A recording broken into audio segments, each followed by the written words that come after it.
Buenos días. Buenos días. Bendiciones para todos. Levanten las manos los que estuvieron ayer aquí. Gracias. Los que vinieron hoy.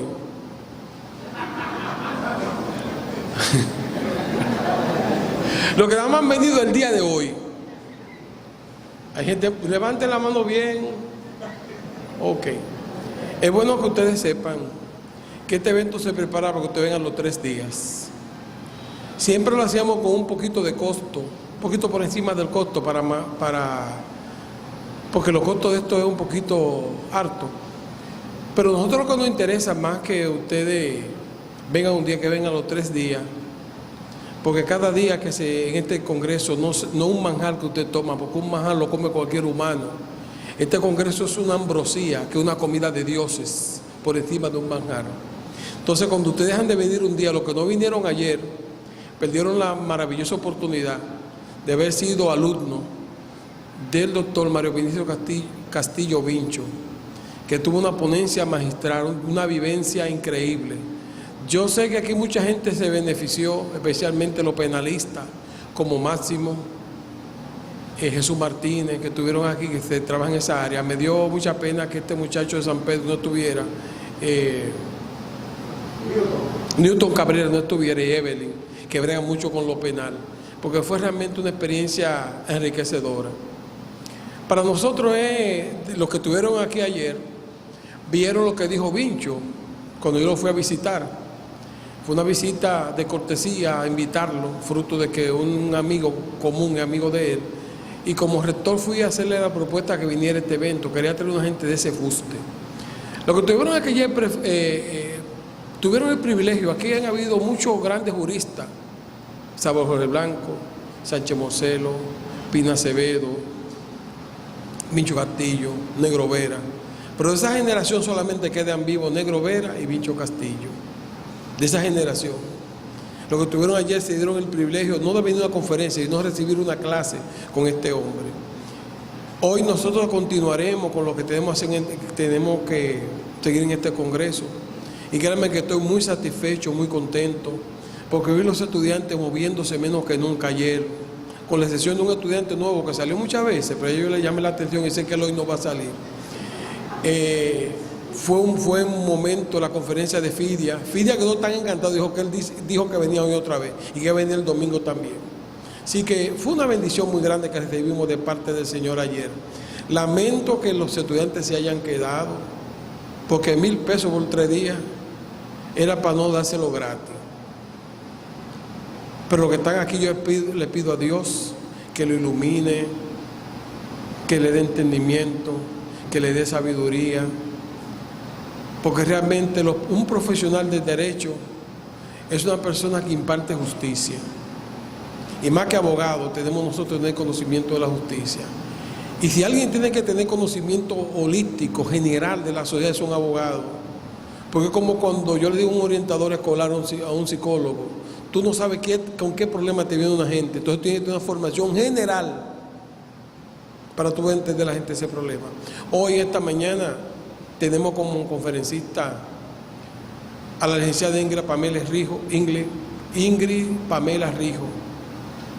Muchos la conocen, ha sido maestra. Aunque aquí se la quitamos la escuela de Derecho y nos la llevamos para la escuela de Psicología. Y creo que no hicimos mejor cambio que ese. Ella tendrá una disertación con ustedes en estos momentos. Así que no voy a presentar mucho, aquí todo el mundo se conoce. Va a pasar como un amigo. Un pastor fue a predicar a Nueva York, una iglesia. El predicador de la iglesia no conocía al pastor. Dijo, bueno, aquí yo tengo una persona, yo solamente que se presente el mismo. Le hizo un bullying al predicador porque no lo conocía, un tipo hasta medio raro. Y el predicador, que es un amigo conocido, dijo, simplemente Ferrera. Predicó. ¿Sabes lo que dijo el pastor? Pastor, tengo una semana de conferencia, yo quiero que ustedes vengan a darnos esa semana de conferencia. Yo espero que de Ingrid Pamela Rijo no me haga quedar mal y pase lo mismo que pasó con Alfredo. Pase por aquí. A ver si la quieren hoy muchos días.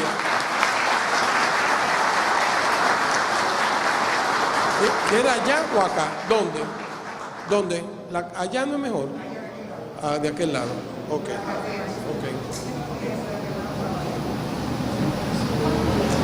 Vamos a bajar aquí.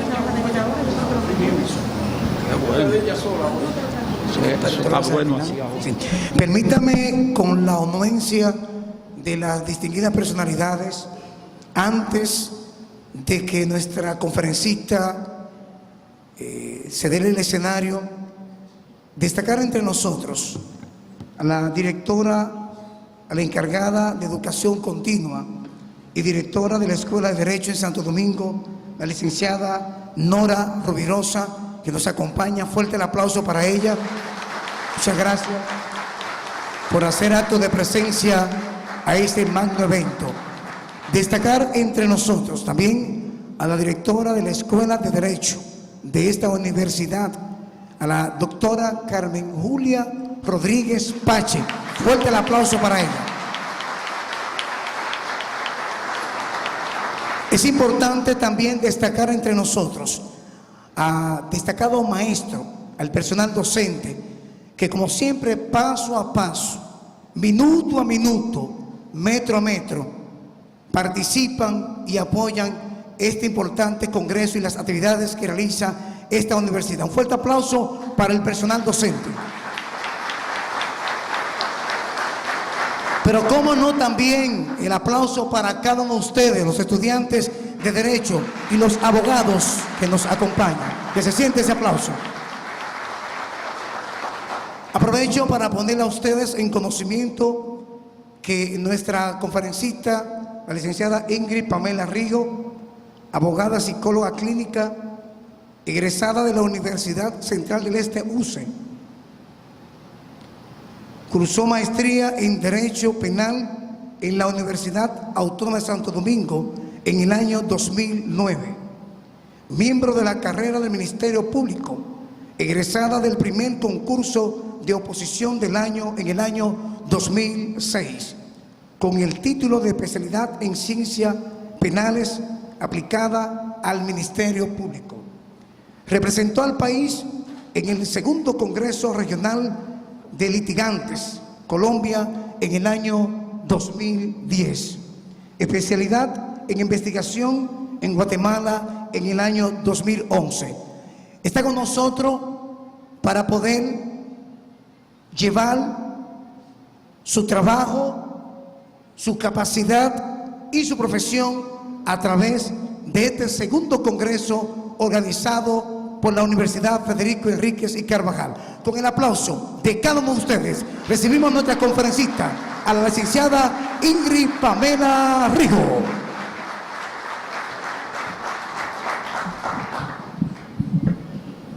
Vamos a ver. Buenos días, ¿cómo están? Eso no se escuchó. ¿Cómo están? Los abogados somos profesionales que estamos completamente activos, así que eso se tiene que sentir aquí en el día de hoy. Agradecer ante todo a esta que ya es mi casa, la UFE, por permitirme participar en el día de hoy en este Congreso Regional de Estudiantes de Derecho. Para mí es un verdadero placer, además de compartir con todas las personalidades que van a estar pasando en estos 3 días por aquí, pero sobre todo compartirlo con ustedes, personas que han sacado de su tiempo, que han dejado de lado sus ocupaciones para venir a seguir enriqueciendo los conocimientos que tienen los que son abogados y los que están estudiando, porque están conscientes que ser abogado implica una formación continua, permanente. El abogado nunca termina, el abogado nunca está listo. Siempre tenemos otra ley, otro documento, otra sentencia, otra decisión de la Corte Interamericana de Derechos Humanos que tenemos que analizar. Por eso hoy, más que una conferencia, quiero tener un conversatorio con cada uno de ustedes, donde podamos establecer una comunicación de doble vía y compartir un poco de las experiencias que ya he adquirido a través del tiempo y de la práctica como abogada, y también ver el enfoque que tienen ustedes acerca del derecho penal, aprovechando que tenemos aquí otros docentes de la escuela y personas que tienen amplia formación en el área del derecho penal.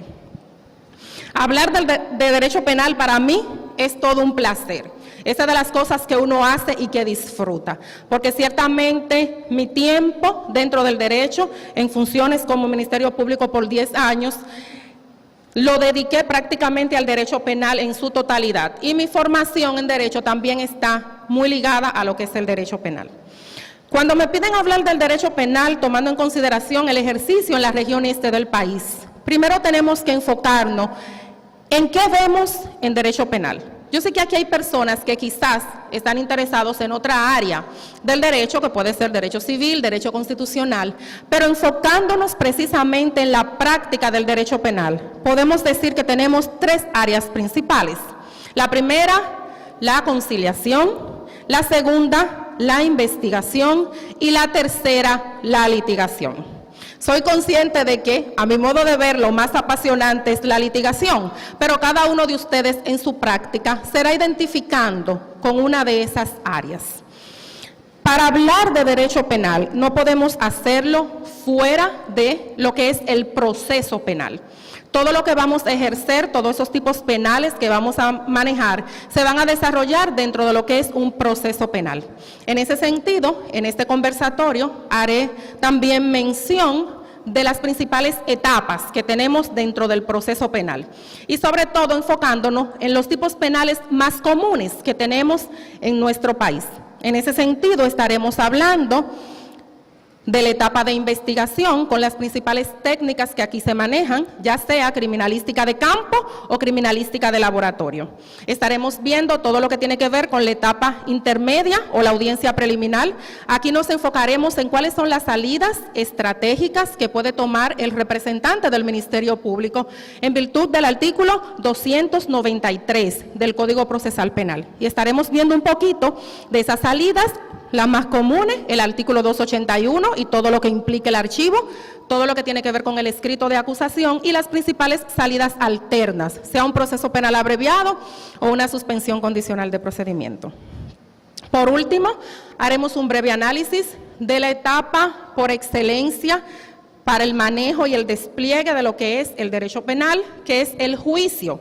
Aquí nos enfocaremos en 2 áreas sobre todo. Primero, manejar lo que son las técnicas de litigación, que aunque se ven de manera tenue en las otras etapas del proceso, pero vamos a decir que durante el juicio se ponen de manifiesto de una forma amplia, y ver un poco sobre todo lo que tiene que ver con los principios y las principales reglas, sobre todo el tema de incorporación de prueba nueva en virtud del 330, el manejo de los medios de prueba en virtud de la resolución 3869 que dicta la Suprema Corte de Justicia. Estamos como que con una idea general de lo que vamos a ver. ¿Sí? ¿Se entiende un chin? Bien, excelente. Vamos a iniciar entonces. En un proceso penal, lo primero que tenemos que tener claro es cómo inicia este caso. Nuestra normativa tiene 3 formas inicialmente de iniciar un proceso penal. En ese sentido, tenemos que puede ser por denuncia, por querella o por conocimiento directo. La mayoría de los casos que envuelven la mayor cantidad del derecho penal se introducen al sistema a través de lo que llamamos conocimiento directo, porque así entran los casos de violación a la ley 50 par de 8 en cualquiera de sus manifestaciones, 4 de letra D, 5 letra A, 75 párrafo 2, que es lo más común, tráfico de sustancia controlada, y digo que es lo más común porque de acuerdo a nuestra ley, todo aquel que es detenido con más de 5 gramos de una sustancia que se presume sea cocaína, entra en la clasificación de tráfico, tomando en consideración la cantidad y lo que dice la ley en las estadísticas que se manejan en el Ministerio Público. De 50 casos de droga, 37 caen en la clasificación de tráfico de sustancias controladas. En ese sentido, tenemos otros casos que pueden entrar a través de denuncia o querella. Los casos que violan los derechos relativos a la propiedad o lo que comúnmente llamamos caso de robo, normalmente entran al sistema a través de una denuncia o de una querella. Y también tenemos casos, por ejemplo, como violación a todo lo que tiene que ver la intimidad. Cuando digo, menciono siempre el derecho que está protegido, es lo que llamamos el bien jurídico protegido, que yo sé que manejamos. Nos enfocamos, por ejemplo, en esos casos donde el bien jurídico protegido es la integridad y la libertad sexual. Aquí tenemos agresión sexual, violación, acoso, todos esos casos. Normalmente llegan al sistema a través de una denuncia. Cuando pasa cualquiera de estas tres circunstancias, se activa todo lo que es la maquinaria que permite al abogado, sea en función de Ministerio Público, sea en función de juez o como abogado público o privado, poner en práctica todo lo que sabe. En este caso, quiero hacer referencia a los temas donde se manejan con mayor frecuencia las técnicas de investigación. Y mi queja principal al sistema de justicia penal de nuestro país, y vamos a enfocarnos en nuestra región, que es donde ejercemos con mayor frecuencia, es el poco dominio que tenemos los abogados sobre las principales técnicas de investigación. Y de repente, usted le pregunta a un abogado, ¿qué es la serología? No sé. ¿Cómo se debe embalar correctamente una camisa ensangrentada que se obtenga en un allanamiento? No sé. Si usted tiene dudas sobre la veracidad de un documento, ¿a qué departamento de INASIF debe referirse? No sé. ¿Qué es la subdirección de química del INASIF? No sé. Y yo me pregunto, si no sabemos investigar, ¿qué es lo que vamos a litigar? Bien, por eso, en nuestra región, de 100 casos que llegan al tribunal colegiado, específicamente San Pedro, La Romana e Higüey, que es de donde manejo con mayor precisión las estadísticas, en 96 tú obtienes una sentencia condenatoria. Y tú dirás, tenemos fiscales maravillosos. No, tenemos abogados que no sabemos investigar. Y cuando usted no sabe investigar y el fiscal de repente dice que hizo un allanamiento y que en ese allanamiento él obtuvo la pistola y que esa pistola fue con la que se le disparó a Juan Pérez causándole la muerte, y usted no sabe ni siquiera qué es lo que es el IBIS para usted ver si esa comparación se hizo de manera correcta, si usted no sabe y no pregunta si esa comparación se hizo a través de los equipos de la policía científica o si se hizo a través del departamento correspondiente en INASIF, y con estos jueces que les encanta condenar, ¿qué usted cree que va a pasar? Bien, por eso, una de las principales cosas, una de las cosas que quiero que se lleven de aquí el día de hoy, es la necesidad de que todos los abogados nos formemos en el área de la investigación. Y no puedo hablar de derecho penal sin hablar de investigación, porque en el proceso de investigación se va a definir si usted puede ejercer un buen derecho penal, sí o no. De repente, esa educación no tenemos que limitarla solo a los estudiantes de Derecho.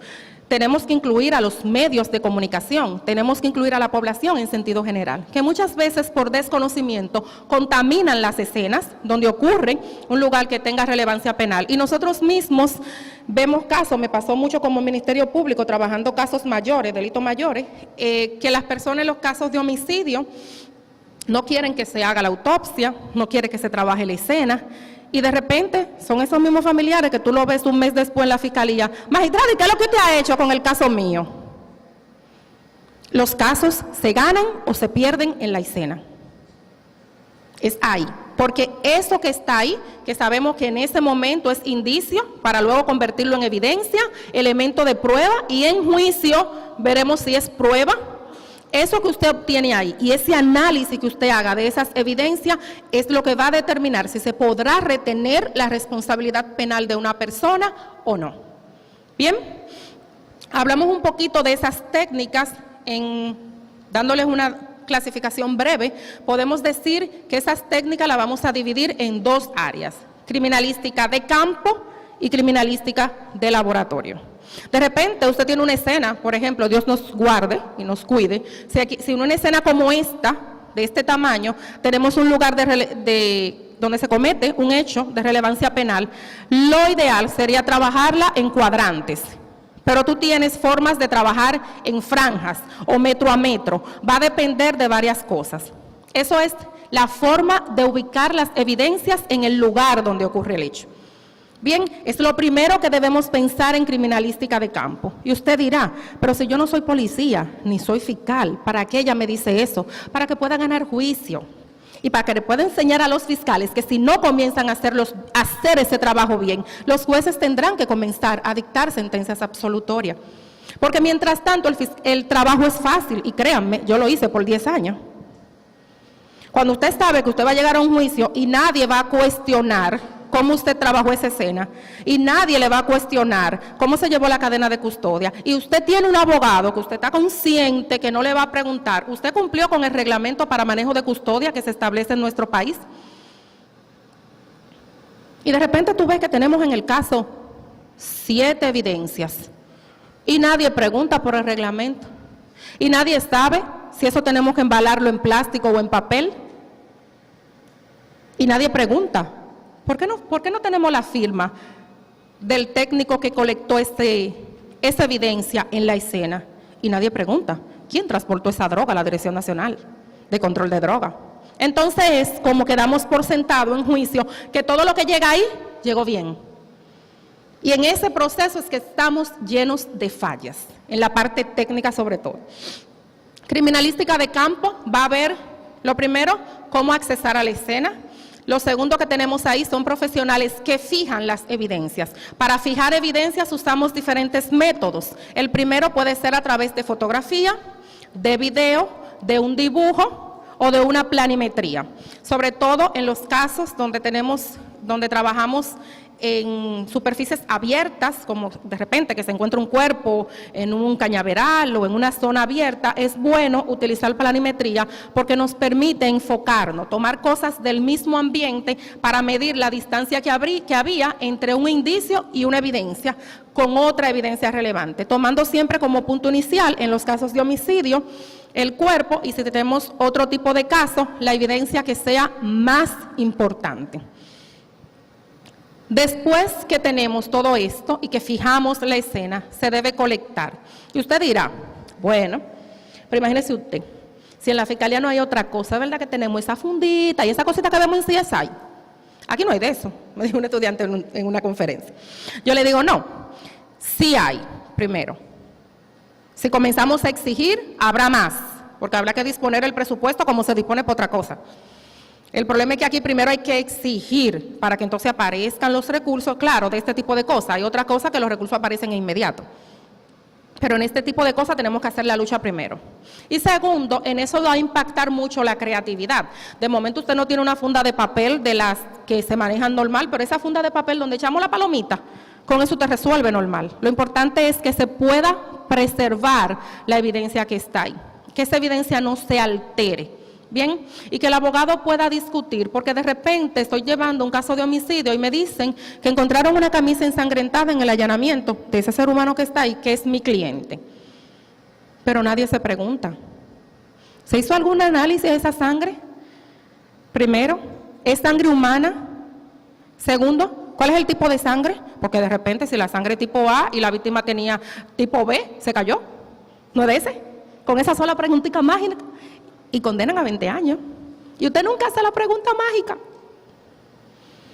Bien, entonces esas son las cosas que tenemos que comenzar a evaluar. No es lo mismo embalar una camisa donde tiene la sangre fresca todavía, a que usted vaya a trabajar con una camisa donde ya eso sea sangre seca. La forma de colectarla y de embalarla varía, dependiendo el momento o el tiempo que ya tenga esa evidencia sometida al ambiente, a la temperatura.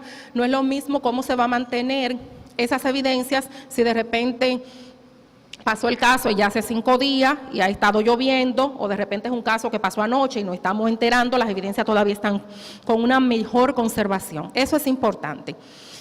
Hablando, después que se procesa la escena, de eso hay muchísima información y no vamos a entrar ahora en un curso de criminalística, pero es importante y es lo que quiero que se lleven, que tenemos que trabajar criminalística de campo y criminalística de laboratorio. ¿Cómo se llaman? Están desafinados, vamos a otra vez. ¿Cómo se llaman? Muy bien, en criminalística de laboratorio, ¿qué vemos? Ahí vamos a analizar ese conjunto de evidencias que se obtienen en la escena.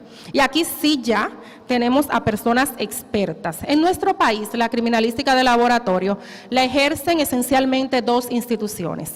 El Instituto Nacional de Ciencias Forenses y la Unidad de Policía Científica, que forma parte de la Dirección Central de Investigaciones Criminales de la Policía Nacional. Normalmente se llevan a una de estas 2 instituciones para su análisis. Y aquí usted dirá, bueno, Y yo como abogado, ¿qué gano con saber eso? Usted gana todo.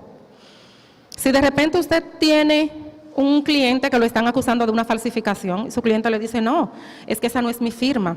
Usted tiene que saber que en el Instituto Nacional de Ciencias Forenses tenemos un departamento que se llama el Departamento de Documentoscopía, que te puede decir, te puede analizar el tiempo que tiene el papel, la tinta, si esa firma corresponde a esa persona, y te puede dar un sinnúmero de información que puede representar la diferencia entre usted perder o ganar un caso. De igual manera, en el INASIF, y es un departamento muy importante, tenemos todo el equipo de psicología y psiquiatría forense. Y usted dirá, ¿y para qué sirve eso? Para muchísimas cosas. De repente, todas las víctimas que tenemos de casos de delitos sexuales se le debe hacer una experticia por un psicólogo forense. ¿Y por qué digo un psicólogo forense? En psicología tenemos dos ámbitos, esencialmente. El enfoque clínico, como es mi caso, que soy psicóloga clínica, y el enfoque forense. ¿Cuál es la diferencia? Que al momento de yo valorar una víctima a través del enfoque forense, yo debo transcribir esa información que obtengo a través de la historia clínica, las pruebas proyectivas y psicométricas, de forma que sean útiles para el juicio. ¿Bien? No es solo que lo entiende el ámbito psicológico, no es solo yo decidir cuál es la terapia cuál es la terapia que le puede resultar, si la puedo trabajar con la terapia cognitiva conductual, si tengo que aplicar una técnica reaccional emotiva, sino que además esa información debe ser traducida al lenguaje jurídico. Otra cosa que hace la psicología forense es que le enseña a ese psicólogo a cómo explicar todos esos procedimientos técnicos de forma tal que el fiscal, el juez y el abogado lo entiendan. Y por eso debemos auxiliarnos, porque usted no se imagina la cantidad de casos de delitos sexuales que tenemos diariamente en nuestro país. Bastaría usted ir un día y sentarse a una unidad de delitos sexuales y violencia intrafamiliar. Haga la prueba, vaya donde usted viva, vaya a la de Higüey, vaya aquí a la de La Romana, para que usted vea la cantidad de casos de violación, de agresión sexual. Y yo siempre veo esto desde dos vertientes. Primera, ¿cuánto daño a la niñez, a la adolescencia, con tantos casos de violación, sobre todo cuando las víctimas son niños, niñas y adolescentes? Y la segunda, que siempre me ha llamado mucho la atención, ¿cuántos casos tendremos donde esa información no sea cierta? ¿A cuántas personas se le estarán condenando a 20 años simplemente porque la mamá de una niña dijo que él abusó de ella? ¿A cuántas? Penas graves, penas altas, con la agravante de que hay poca evidencia. Normalmente en los casos de agresión sexual, es la palabra de usted que dice que no, contra la palabra de esa niña, que es entrevistada por un psicólogo del Tribunal de Niñas y Niñas Adolescentes, que no es un psicólogo forense, diciendo que sí. Y con eso se solicita, y en la mayoría de los casos se condena a 20 años. Porque ustedes saben que el tema de violación a menores de edad es grave. Entonces, le digo esta utilidad que le da la psiquiatría o la psicología forense, porque ciertamente puede aportar mucho a que usted haga un mejor trabajo como abogado. Muy bien.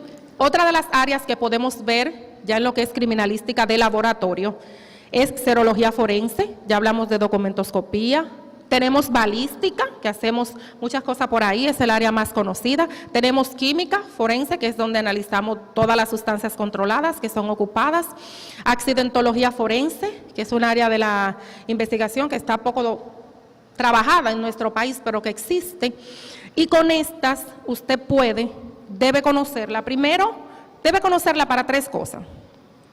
Primero, para cuando usted sea abogado, pueda solicitar la evidencia. Es que el abogado aquí no ha entendido que debe investigar, que no me puedo conformar con lo que el fiscal da, que tengo que hacer mi propia investigación, que tengo que saber ese testigo que está ahí, quién es. Que si voy a un caso de droga y de repente ese agente actuante está suspendido porque tuvo un proceso disciplinario por violación a derechos fundamentales, en un caso a San Francisco, yo tengo que saber qué está pasando. Que si ese testigo que tengo ahí tiene una relación o una vinculación con una de las partes, tengo que saberlo. ¿Por qué? Porque es la única manera de desplegar otra de las técnicas que vamos a trabajar hoy, que es lo que llamamos el contrainterrogatorio, que lo vemos ya en litigación. ¿Cómo yo voy a contrainterrogar a un ser humano que yo no conozco? Y tú tienes abogados que van real. el día del juicio, y a veces no nos sabemos ni siquiera el nombre del que estamos defendiendo. Bien, entonces, al momento de usted trabajar todo esto de la criminalística de laboratorio, le sirve primero para eso, para poder hacer bien su trabajo en la etapa previa. ¿Para qué otra cosa me sirve? Para poder atacar el proceso de investigación que hace el fiscal. Es que si tú me dices que eso es verde y el único color que yo conozco es el verde, yo no te puedo decir no, es azul. Bien, entonces, otra cosa que me ayuda es para poder introducir a esos profesionales que utilizan las técnicas a través de la criminalística de laboratorio, luego se convierten, ¿cómo se llama? Cuando esa gente va al tribunal, ¿qué es lo que nos llevan? Yo me siento como que tan alta aquí. ¿Qué es lo que nos llevan entonces? Se convierten en peritos, ¿bien? Y ahí tenemos, a partir del 202, 204, 207 del Código Procesal Penal, todas las reglas para trabajar el peritaje. Debemos estar pendientes, primero, cómo se compone un peritaje, cuáles son las cosas que debe llegar. Segundo, cómo ataco un peritaje. Tercero, cómo solicito un contraperitaje. Yo le preguntaba en una reunión hace un tiempo del Ministerio Público y le decía, oye, me es increíble que en la región este nunca nos hayan solicitado un contraperitaje. No tenemos muchas opciones porque aquí normalmente de solicitarlo o es a INASIF o a Policía Científica, pero sí que se ve el interés del abogado de cómo atacar esa prueba que se está presentando, que es lo que llamamos el peritaje. Para esas tres cosas le sirve a usted manejar toda la información sobre criminalística de laboratorio. Muy bien. Todo esto pasa rápido. Pueden darse tres opciones. La primera, que usted entre al caso en el proceso de investigación, como así cuando uno tiene gente que ya son su cliente y de repente le pasa algo a un hermano y te llama, mira, agarraron a fulano preso por tal cosa. Bien. Se puede dar que usted llegue al caso y que ya el caso esté avanzado, que esté en una etapa intermedia o incluso al juicio, tenía otro abogado, de repente un familiar lo contacta y ya usted llega ahí. En cualquiera de las opciones usted puede discutir todas las evidencias que han sido aportadas. Bien. Dependiendo el proceso en el que esté, usted hará su solicitud. Si estamos en el proceso de investigación y usted necesita, por ejemplo, que se realice una diligencia propia de la investigación, usted debe solicitarlo al Ministerio Público. Yo sé que ustedes están callados porque ustedes creen que es conferencia. Recuerden que es un conversatorio. Bien. Si estamos en el proceso de investigación todavía, esa designación de perito, cualquier solicitud, se le hace al Ministerio Público. Si tenemos, como en muchos casos, una inercia por parte del fiscal, que el fiscal no quiera, porque el fiscal está ocupado. El fiscal siempre anda rápido. Y es verdad que siempre tiene mucho trabajo. Pero si usted no consigue respuesta, entonces usted puede activar a través del juez de la instrucción del distrito judicial correspondiente, del lugar donde se esté llevando el caso, su solicitud para que sea el juez que lo ordene. Bien, si estamos en audiencia preliminar, esa solicitud se le debe hacer al juez de la instrucción. Y si ya estamos en la jurisdicción de juicio, entonces esa solicitud se le hará al juez presidente. ¿Vamos claros hasta ahí? ¿Alguna pregunta hasta este momento?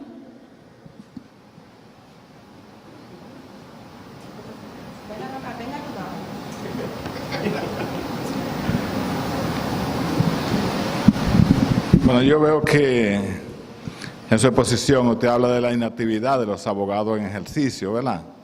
Entonces, a mí me llega la inquietud, ¿qué puede hacer un abogado en ejercicio para lograr que se haga una diligencia procesal que a él le interese? Gracias, maestro. Lo primero que tiene que hacer es conocer que esa diligencia existe, porque hay muchas cosas que no pedimos porque no sabemos. Bien, lo segundo, conocer el procedimiento. Yo digo que hay abogados que yo los suelto en la capital y no saben llegar al INASIF y son penalistas. Y llegan al INASIF y no conocen nada. Señores, nuestra profesión, el conocimiento, el manejo del ambiente, el manejo de las personas incluso que están en los lugares, es importante. Y el que no lo sepa, apréndaselo. Bien, el abogado siempre tiene que andar lo suficientemente informado. Y hay estamentos, sobre todo el que está en derecho penal, hay estamentos que hay que conocer. Si usted llega al Palacio de la Policía y usted necesita, usted quiere hacer o solicitar algo relativo a Policía Científica, usted tiene que saber moverse en ese ambiente. Usted tiene que conocer las cosas, usted tiene que estar siempre pendiente, si cambiaron, a quién movieron, porque eso en nuestra profesión es poder y es dinero. Simple. Manejar ese tipo de información. Respondiendo a la pregunta del maestro, lo primero que debemos hacer es saber que la diligencia existe, que ese procedimiento se puede hacer. Lo segundo es cómo lo hago, porque a veces usted tiene una idea chulísima en su casa, pero usted dice, ¿para dónde cojo? Si estos fiscales que uno no lo ve, estos jueces que no aparecen. Tengo un juez ahí atrás, déjame. Entonces, después que usted sabe qué es lo que tiene que hacer y cuál es el procedimiento, usted tiene que demostrar que usted sabe. Porque el que ejerce derecho penal aquí sabe que si usted no demuestra que sabe, usted coge lucha. Y accionar las vías correspondientes. Por eso le decía ahorita, si se lo pido al fiscal y el fiscal no me responde, mando un pronto despacho al fiscal titular. Si el fiscal titular no me responde, mando un pronto despacho y doy 24 horas a la corte. Si no me responde por fiscalía, lo solicito por el juzgado de la instrucción. Si el juez de la instrucción no me solicita, lo solicito a través del pronto despacho a la corte. Si no, llamo a mi amigo José Bá y hago una conferencia de prensa. Todo va a depender del tipo de caso, de qué tan importante sea, de los recursos que usted esté manejando en el caso. ¿Verdad que sí? Porque todo eso cuesta. Bien, entonces yo creo que esa es la vía más idónea. Esos son los pasos que debemos agotar. Bien, ¿alguien más tenía una pregunta? ¿Quién era? Dígame. Decía que la solicitud se realiza a través de una instancia. Sí, la debe realizar a través, por escrito, al Ministerio Público. Siempre, para tomar cualquier previsión, se dirige al Ministerio Público titular vía el fiscal del caso. Lo dirigimos al fiscal titular porque de repente el fiscal del caso está de vacaciones, lo cambian, se enferma, entonces el fiscal titular debe designar a otro procurador fiscal para que viabilice esa diligencia investigativa que usted está solicitando. ¿Bien? ¿Algo más hasta ahora? Seguimos. Agotado todo el proceso de investigación, entonces en derecho penal hay otra cosa que debemos manejar y que es algo que siempre que tengo la oportunidad de impartir docencia en derecho, le hago mucho hincapié a mis estudiantes. Y es que de repente el abogado no está claro en cuál es el tipo penal aplicable al caso que le toca defender. Y usted oye gente hablándome de complicidad y de asociación de malhechores, o de repente no saben si es 4 letras D o 4 letras B. O si lo agarraron en el aeropuerto, ¿es tráfico o es tráfico internacional? O en este caso, no estamos claros si hubo penetración, ¿esto es agresión o es violación sexual? Entonces, manejar los tipos penales es un reto para los abogados, sobre todo porque aquí tenemos una amplia cantidad de tipos penales. Bien, pero es importante que usted pueda hacer lo que en derecho penal llamamos la subsunción, subsumir esos hechos en el tipo penal correspondiente. Bien, en derecho penal, cuando hacemos el análisis de los hechos, tenemos varias categorías básicas. La primera es que el hecho tiene que ser típico. Y cuando hablamos de tipicidad, nos referimos a que esa conducta está descrita en un tipo penal. Bien, el que voluntariamente mata a otro se hace reo de homicidio. Pero eso tiene muchas variantes y tú vas a tener homicidio agravado, que es asesinato, homicidio involuntario, homicidio por torpeza y un sinnúmero de cosas que también son tipos penales. Por eso es importante siempre manejar esa primera categoría del derecho penal, que es la tipicidad. Luego tenemos la segunda categoría, es la antijuridicidad. Ese hecho que es típico, es decir, que está descrito en la norma, tiene que ser antijurídico. Y usted dirá, ¿cómo que antijurídico? ¿Qué es lo que es? Bueno, antijuridicidad quiere decir que no hay ninguna causa que me justifique en esa acción. O sea, que hay un desdoblamiento de la moral en mi accionar. ¿Bien? Porque si de repente el homicidio se convirtió repeliendo una agresión porque ese ladrón entró a mi casa con 3 más, con una pistola, estaban haciendo un robo, mi esposo se levanta, tiene un arma de fuego, le dispara y lo mata, el hecho es típico, porque la conducta está descrita, voluntariamente mató a otro. Ahora, ¿es antijurídico? Ahí pasamos a otro análisis. La tercera categoría que vemos en derecho penal, yo me muevo de derecho penal a procesal. Ustedes me siguen, ¿verdad? Bien, cuando estamos hablando de procesal, ustedes saben que estamos en toda la parte operativa de derecho. Cuando hablamos de los tipos penales y de estas categorías, estamos en la parte de derecho penal sustantivo. Bien, luego analizamos la culpabilidad, es la tercera categoría que vamos a analizar. Y es para medir ese grado de responsabilidad que tenga la persona en ese hecho que cometió. Por eso, usted tiene que en los casos de tráfico, de repente usted dice, Juan Pérez fue detenido en la calle 24 de abril, número 5, en el colmado de la Aviación. Y le ocuparon 30 porciones de un polvo blanco, presumiblemente cocaína. Muy bien, ese es un hecho típico, porque hay una ley, que es la ley 50/8, que dice en su artículo 4, letra D, 5, letra A y 75, párrafo segundo, que todo aquel que le ocupe más de 5 gramos de la sustancia que sea cocaína es responsable por el tipo penal de tráfico ilícito de sustancias controladas. Es antijurídico porque él no tenía ninguna situación que lo obligara a violentar esa norma. Pero cuando analizamos la culpabilidad, vemos y decimos, ok, el artículo 75 de esa ley, que es el que establece las penas, te dice en el párrafo 2, el que sea culpable de tráfico, la pena es de 5 a 20 años. Este muchacho sin acceso a educación, quizás con una historia de vida difícil, con una cantidad de droga que aunque viola la ley, ¿verdad? No es tanta. No es lo mismo agarrar a Juan Pérez con 30 porciones que detener a Juan Pérez con 200 kilos de cocaína. Entonces ahí viene el análisis de la culpabilidad y de esos 5 a 20 años, entonces tomamos en cuenta lo que describe el artículo 339 del Código Procesal Penal, que dice criterios para la determinación de la pena. Y ahí vamos a analizar el grado de participación del imputado, la actitud que asume el imputado frente al proceso, si el imputado ha estado envuelto en este tipo de casos con anterioridad, cuál es el efecto que tendrá esta pena en el imputado, en su familia y en el entorno, y de repente de 5 a 20 la condena es 5. ¿Se entiende qué es lo que se analiza en culpabilidad?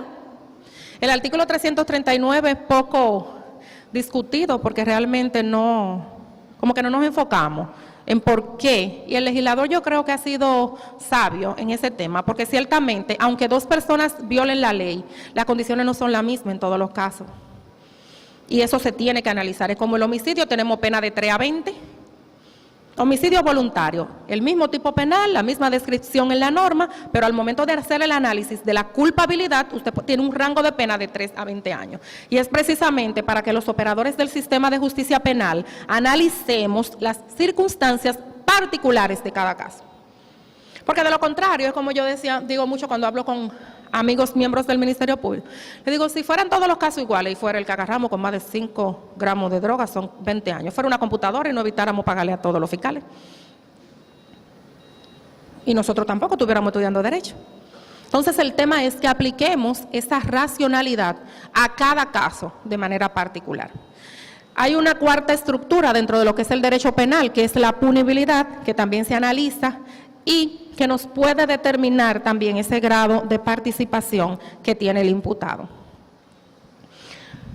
Después que vemos que el hecho es típico y que es antijurídico, el Ministerio Público tiene diferentes opciones procesalmente hablando, y es lo que en el proceso penal conocemos como actos conclusivos, descritos en el artículo 293 del Código Procesal Penal. Los actos conclusivos le dice al fiscal, mire fiscal, después de esta investigación amplia, extensa, que todos los fiscales hacen, ¿verdad que sí? ¿Qué usted opina? ¿Sí o no? Así. Él está como dudoso, ¿verdad?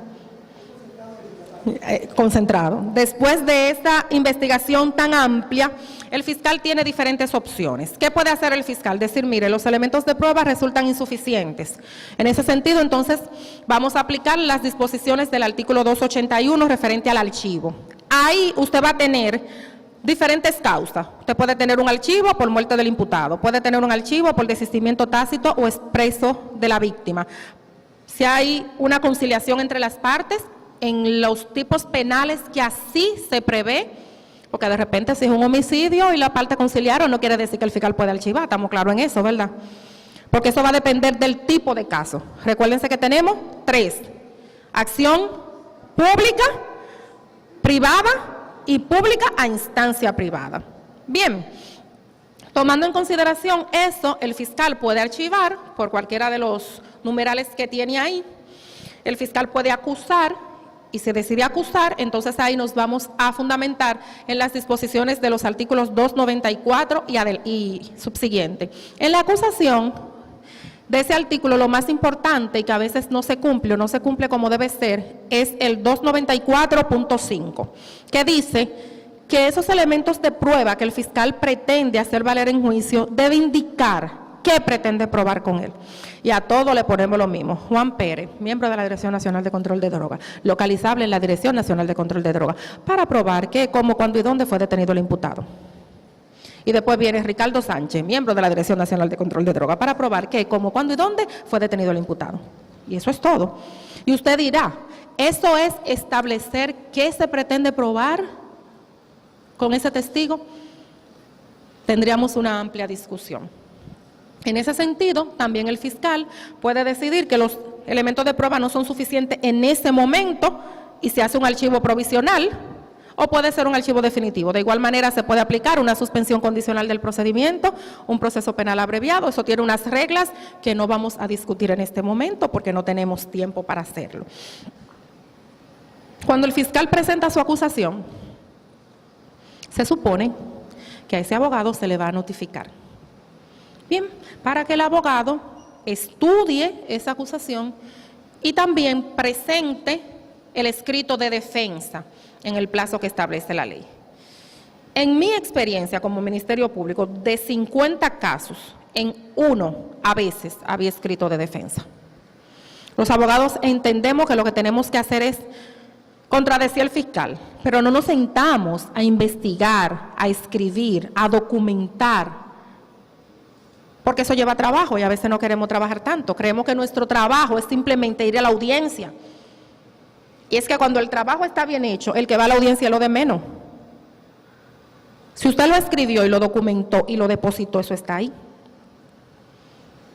Pero muchas veces solo nos llevamos de la parte oral del proceso penal y no profundizamos en esas tareas previas. En la audiencia preliminar, como le comentaba hace un rato, normalmente se da una apertura a juicio. Tiene que ser un caso donde haya algo muy significativo que el juez decida dar un auto de no lugar, pero hasta donde vi las últimas estadísticas, de 100 casos que eran sometidos a los escritos de acusación, en 92 teníamos apertura a juicio.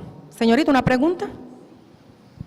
Mirando la conexidad existente entre el proceso investigativo y la presentación de acusación del Ministerio Público, me surge la siguiente duda. Sabemos que el Ministerio Público está para presentar pruebas a cargo y a descargo. ¿Qué tan real es eso en nuestra región, manejado por los fiscales, demostrar las pruebas a descargo de los imputados? ¿Usted quiere mi respuesta como docente, como ex fiscal o como conferencista hoy? Muy poco. Muy poco. Realmente lo que dispone el artículo 260 del Código Procesal Penal, que habla de la objetividad que debe tener ese Ministerio Público, que por vía de consecuencia debe presentar todas las evidencias, sean a cargo o a descargo, que se produzcan en el proceso de investigación, realmente se da muy poca. Es tanto así que a veces el abogado tiene la información de que hay una evidencia que favorece al imputado, y para usted lograr que el fiscal se le entregue, créame que usted tiene a veces que remover cielos y tierra. Y usted me preguntará, ¿y por qué? Bueno, yo creo que en la mayoría de los casos el Ministerio Público no tiene claro su papel frente a la sociedad. Y entendemos que el papel como fiscal es acusar y lograr que condenen gente. Y si a eso usted le une, que por acusar y lograr que condenen gente a nadie lo investigan, cualquiera se motiva, porque está bien. Si usted tiene, los fiscales, por ejemplo, aquí en La Romana, en todas las provincias tenemos lo que se llama el modelo de gestión de fiscalías.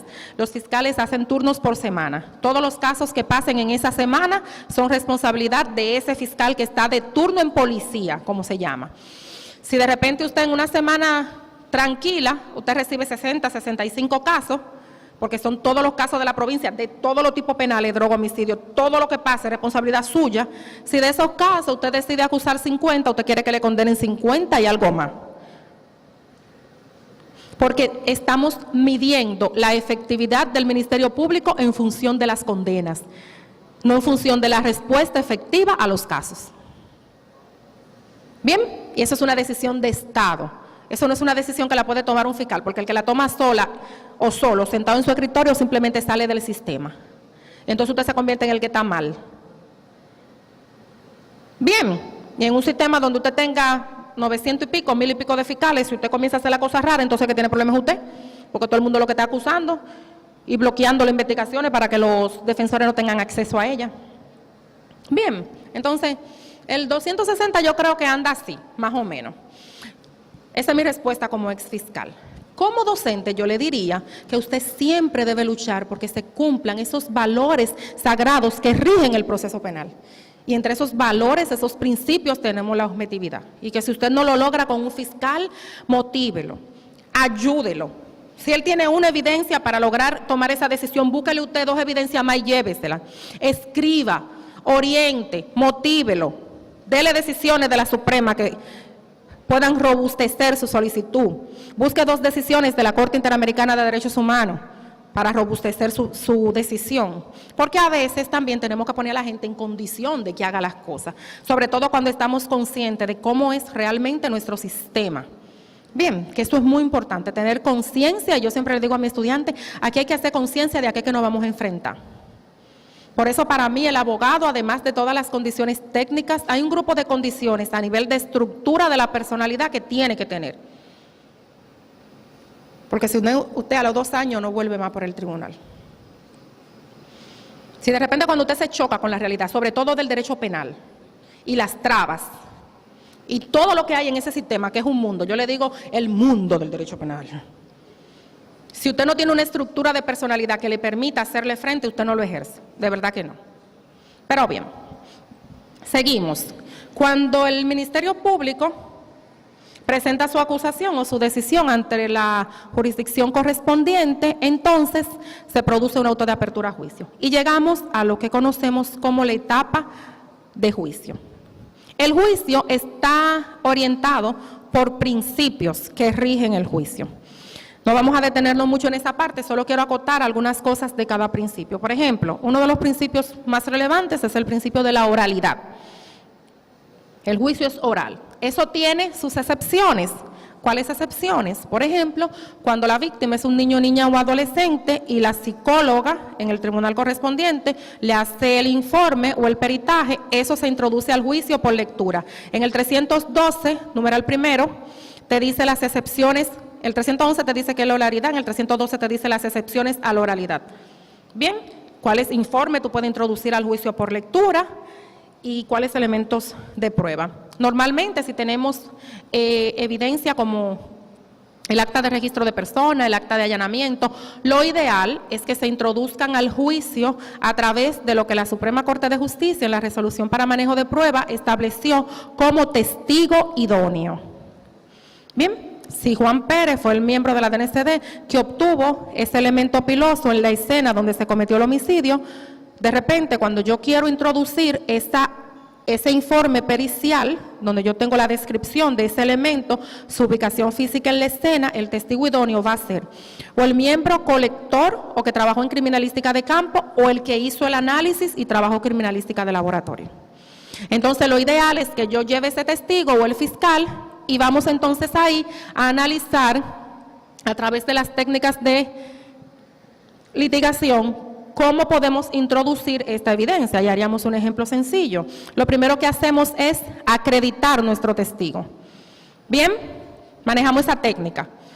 La acreditación de los testigos es una de las técnicas principales dentro de la litigación. ¿Cómo yo acredito a mi testigo? Yo voy a acreditar mi testigo diciendo, ubicando al tribunal que no lo conoce respecto a ese ser humano y dándole base suficiente para fundamentar una decisión de acuerdo a mi solicitud, tomando como base su declaración. Eso es acreditarlo, decirle por qué dentro de toda la gente que hay en la Romana, él vio, él estaba ahí y a él hay que creerle.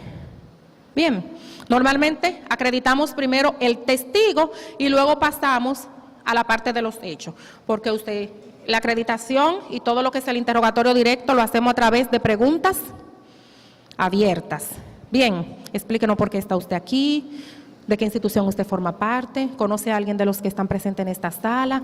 Sí, yo soy miembro de la policía y participé en el arresto de fulano de tal. ¿Y cuál fue su participación? Mi participación fue que yo era miembro del equipo que estaba ahí y colecté la pistola que le agarramos en el allanamiento. ¿Y qué usted hizo después con esa pistola?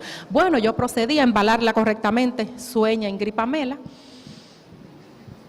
Déjeme soñar, yo puedo. Yo procedí a embalarla correctamente, a cumplir con todo lo que tiene que ver con manejo de custodia, se envió al INASIF y allá le hicieron el análisis con el IBIS, fulano de tal, que fue el técnico de criminalística del laboratorio. Esa es la forma. Luego tenemos el contrainterrogatorio que lo realiza la parte adversa. Si el testigo o el perito lo presentó el fiscal hace el interrogatorio directo. Entonces la defensa hace el contrainterrogatorio. En el contrainterrogatorio manejamos preguntas sugestivas, podemos manejar preguntas cerradas.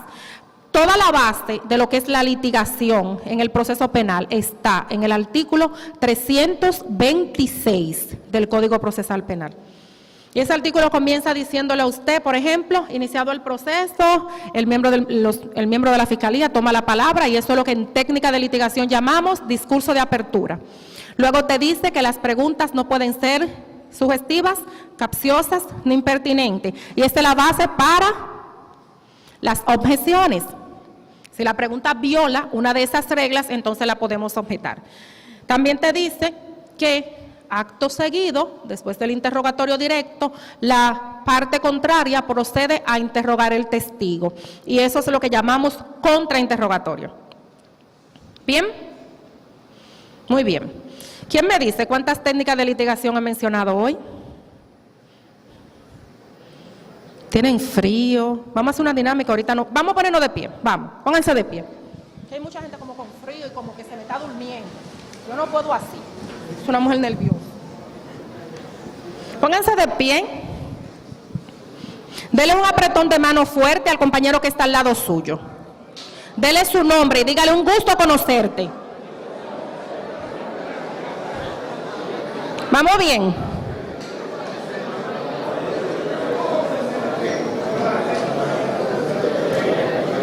Ok. Es mejor despertar porque si no yo lo dejo así paradito. Vamos a dar la conferencia todo de pie, así estamos en igualdad de condiciones. Bien, muy bien, se pueden sentar y gracias. Jóvenes. ¿Quién es que me va a decir las técnicas de litigación? Usted sabe que yo me quedo hablando aquí hasta tarde hora del día, si usted no me hace una seña, me ubica con el tiempo, ¿verdad? Perfecto, pero no me haga seña cuando me queden de que 5, por lo menos 15. Vamos a ver, ¿quién me dice? Técnicas de litigación que he mencionado, caballero. Acreditación, muy bien. El contra, muy bien. Ese no lo he mencionado hoy, le di clase en el diplomado a usted. ¿Usted cree? Míreme. Máximo. Pero eso está excelente, porque quiere decir que captaron bien el diplomado. Máximo, mire cómo me quieren engañar los hijos de nosotros. ¿Usted ve? Dime. Muy bien. ¿Alguien más? Técnicas que hemos visto hoy. ¿Cómo se llama cuando el fiscal lee la acusación? Lo primero, como comienza el 326, discurso de apertura. En el cierre, cuando estamos vinculando los elementos de prueba con la pena que se va a imponer, tenemos el discurso de clausura. Cuando hay una pregunta que viola las reglas, que es impertinente, sugestivo o capciosa, tenemos objeciones. Entonces vamos bien. Esas son algunas de las técnicas de litigación. Muy bien. Les hablaba, y vamos a aclarar, como decía el compañero, de lo que es el redirecto. Si, por ejemplo, él es mi testigo en un caso, y yo soy abogada defensora, yo le voy a hacer el interrogatorio directo. Lo voy a acreditar a través de preguntas abiertas y lo voy a ubicar en el caso. Luego vendrá el maestro Máximo, que es el fiscal, y le va a hacer el contrainterrogatorio. En el contrainterrogatorio vamos a manejar preguntas cerradas, sí o no, Y el objetivo principal de un contrainterrogatorio es desacreditar el testimonio o al testigo. En el contra yo quiero una de dos cosas.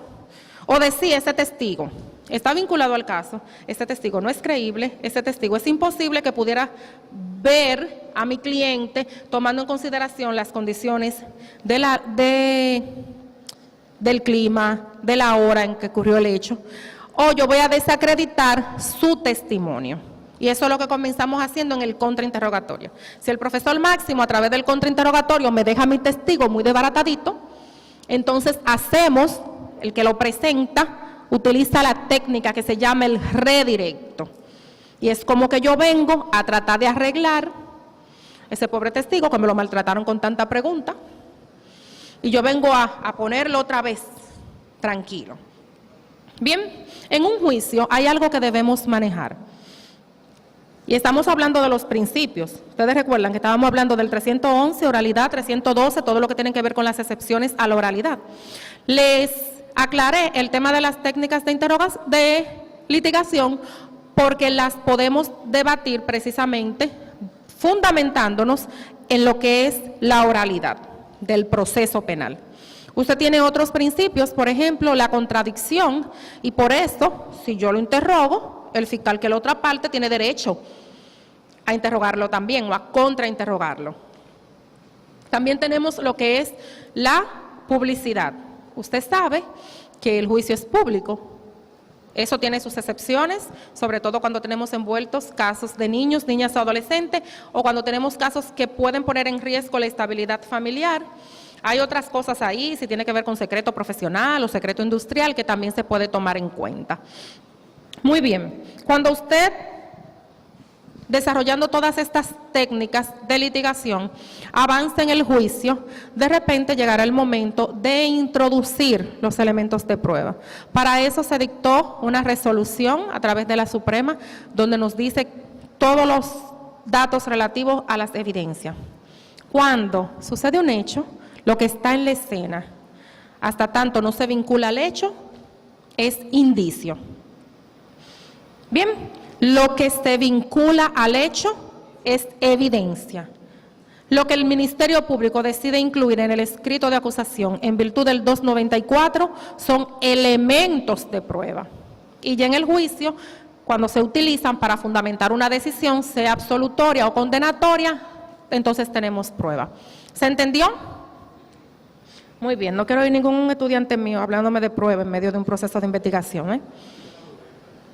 Dígame, maestro.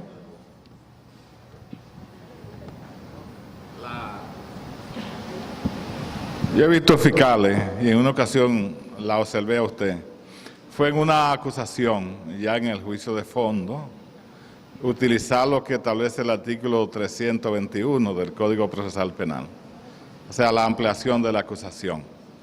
¿En qué se fundamenta eso? Porque ya el juez de la instrucción ha dado una calificación provisional, el juez ha pedido que presenten el orden de la prueba y entonces el código le da la oportunidad al fiscal para que amplíe la acusación. La interrogante mía es si esto no viola la presunción de inocencia y en qué se fundamenta esta ampliación. Ok, gracias, profe. Bien, la ampliación de la acusación es una prerrogativa del Ministerio Público. No una prerrogativa del Ministerio Público, es una opción que debe autorizarle el juez. Bien, porque si es prerrogativa yo lo puedo hacer independientemente de todo, debe ser previa autorización del juez. ¿Cuándo se da? Cuando en el curso de un juicio surgen elementos que pueden variar la acusación. De repente, tú tienes un caso de homicidio, que es donde más se dan los casos de ampliación de la acusación, y tú tienes un testigo que va ese día a declarar y ese día, ese testigo te sale a ti con que, mire, usted sabe que fiscal, yo no se lo había dicho, pero él estaba pensando matarla así. Eso no fue así de que ellos llegaron y él le encontró en ese negocio y él le disparó. Porque en el colmado de Beto, hacía 3 semanas que él lo había anunciado, y él lo estaba planificando. Incluso Rosita, la que vive en la esquina, me dijo a mí que ella lo había visto 2 veces acechándola y esperándola que ella llegara del trabajo. Esa cosa que era un homicidio voluntario porque el marido celoso llegó al colmado, encontró a la mujer en una situación que él no le gustó y la mató, se puede convertir en un asesinato. Porque tendríamos elementos para fundamentar un 296, un 297, premeditación y acechanza, que es lo que tenemos aquí, no tenemos alevosía. Bien, entonces el fiscal, viendo esa situación, puede ampliar, solicitarle al juez ampliar la acusación. Cuando decimos si viola el derecho de defensa, para evitar esta vulneración al derecho de defensa, cuando sucede esto, hay que darle un plazo al imputado a través de su defensa técnica para que tomen conocimiento de esta ampliación y si quieren aportar también cualquier evidencia o cualquier elemento para poder contrarrestar esta ampliación, que también lo haga. Bien, es algo que debe suceder en la menor cantidad de casos posible, porque en la medida en que uno tiene una buena vinculación con el testigo y ya tú estás muy consciente de cuáles son sus declaraciones, en el proceso de investigación se supone que tú lo puedes prever y que vas a acusar, al momento de plantear el escrito, vas a acusar por asesinato. Eso se da mucho en los casos donde, por ejemplo, el proceso de investigación y la acusación lo hace un fiscal y de repente en el juicio está otro fiscal. O que el proceso de investigación lo hace un fiscal y cuando van a hacer la acusación le toca a otro. Bien, en los cambios que se hicieron del modelo de gestión pasaba eso, que los fiscales, hay dos modelos. Uno, el fiscal es responsable del caso. Desde el día que ocurre, si yo doy de turno a la policía y se hace ese allanamiento, yo voy al allanamiento, yo sigo la investigación, presento la acusación, voy a preliminar y voy al juicio. Ese es un modelo. Bien, hay otro modelo que implica que estamos por etapa.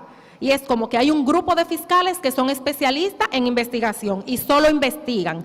Hay otro grupo de fiscales que son los que están en la etapa intermedia. Entonces toman esa investigación y dicen, bueno, aquí vamos a acusar, aquí vamos a archivar, aquí vamos a hacer un abreviado. Y hay otro grupo de fiscales que litigan y que solo están en juicio. Desde mi punto de vista, tenemos cosas a favor y cosas en contra.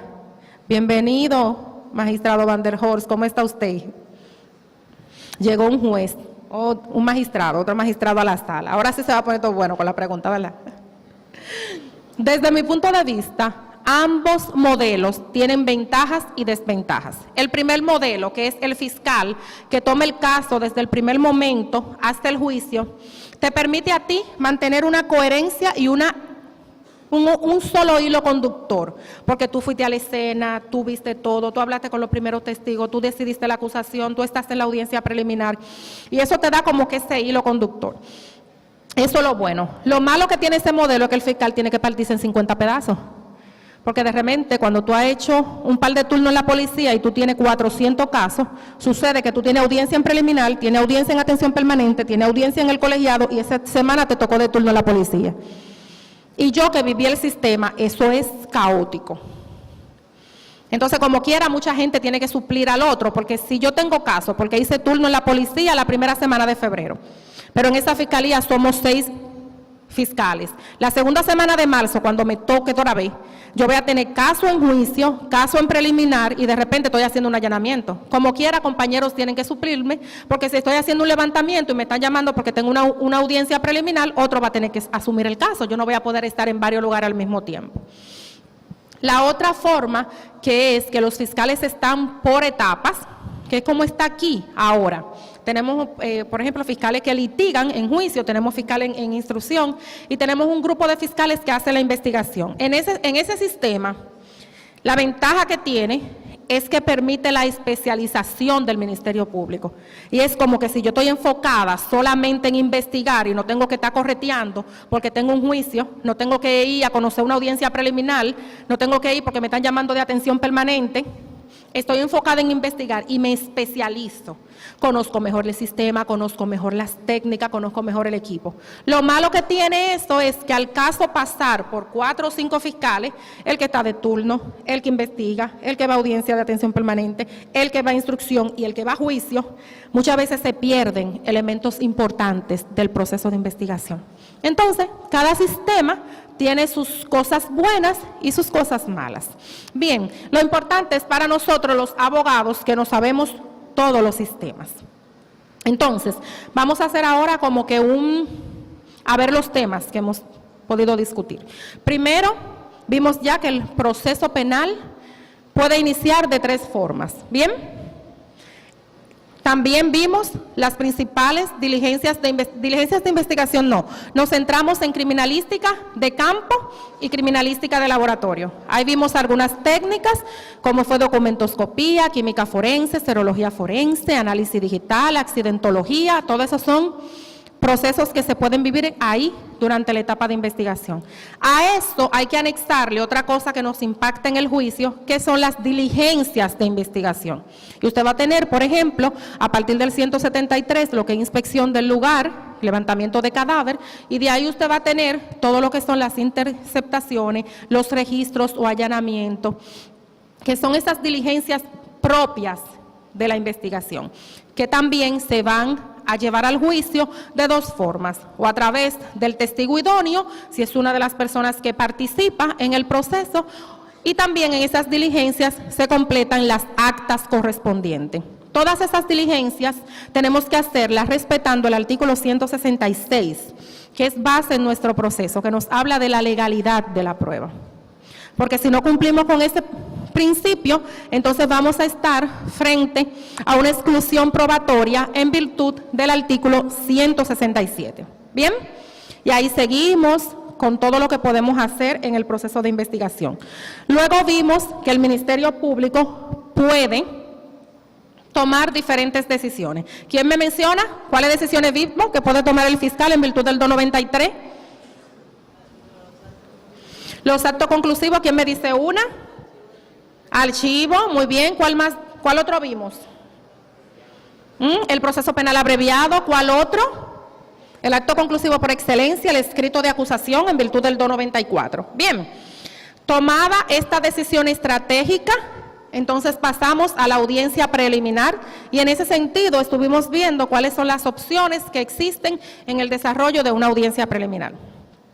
También, viendo ya, cuando llegamos al juicio, las técnicas de litigación se pueden ejecutar de una forma tenue en otras etapas del proceso. No se me distraigan, porque entonces me distraigo. Enfóquense en proceso y derecho penal. Bien. Estas técnicas de litigación las podemos ver brevemente en otras etapas. Por ejemplo, cuando en una audiencia de medida de coerción el fiscal presenta esa cintila probatoria a través de ese escrito solicitando la medida de coerción, él aplica un poquito de lo que es el alegato de apertura. No ampliamente, pero sí un poquito. Entonces, ahí vimos las principales técnicas de litigación. ¿Quién recuerda algunas? Vamos a ver cuáles vimos. El redirecto que hablaba el compañero allá detrás, el interrogatorio directo, el contrainterrogatorio, las objeciones, alegato de apertura, alegato de clausura. Esas son las principales técnicas que vamos a estar trabajando. Y dijimos que la base para estas técnicas es el artículo 326 del Código Procesal Penal. Bien, hablamos de los principios que orientan el juicio y analizamos un poco la oralidad y sus excepciones, la contradicción y la publicidad. De igual manera, hicimos una presentación muy breve sobre las principales estructuras del derecho penal. Y ya sabemos que para que una conducta humana sea considerada típica, debe estar descrita en una ley. Bien, analizamos un poquito ese tema. Vimos también que es antijurídico, analizamos un poco cómo se hace el cálculo de la culpabilidad, ahí conectamos con el artículo 339, que son los criterios para la determinación de la pena. Vimos el tema del 260 y la objetividad del Ministerio Público y los sistemas que tenemos de análisis del Ministerio Público. Créanme que yo quisiera que nos quedáramos hasta las 6 o las 7 de la tarde. Porque hablar de derecho penal, y más si uno combina derecho penal con el proceso penal, que no hay forma de verlo de manera individual. Bien, porque todos los tipos penales y las estructuras que yo manejo en el derecho penal sustantivo se van a desarrollar en el marco de un proceso penal. Por eso, mi exhortación final es que a todo el que esté interesado en la parte o en el ejercicio del derecho penal, lo más importante es que usted se enamore de esta parte del derecho. Que usted esté consciente, y están dando muestra de eso, de que el estudio debe ser permanente, de que nunca estamos preparados, de que cada caso, aunque usted haya litigado cientos de casos, cada caso es distinto. En cada caso hay que ponerle este toque especial que va a comenzar a distinguir su ejercicio como abogado de todos los demás abogados de esta provincia, de la región y, por qué no, del país. Muchísimas gracias. Fuerte el aplauso para nuestra conferencista, la licenciada Ingrid Pamela Rijo. Muchas gracias, excelente, y sé que le hemos sacado el mejor de los provechos.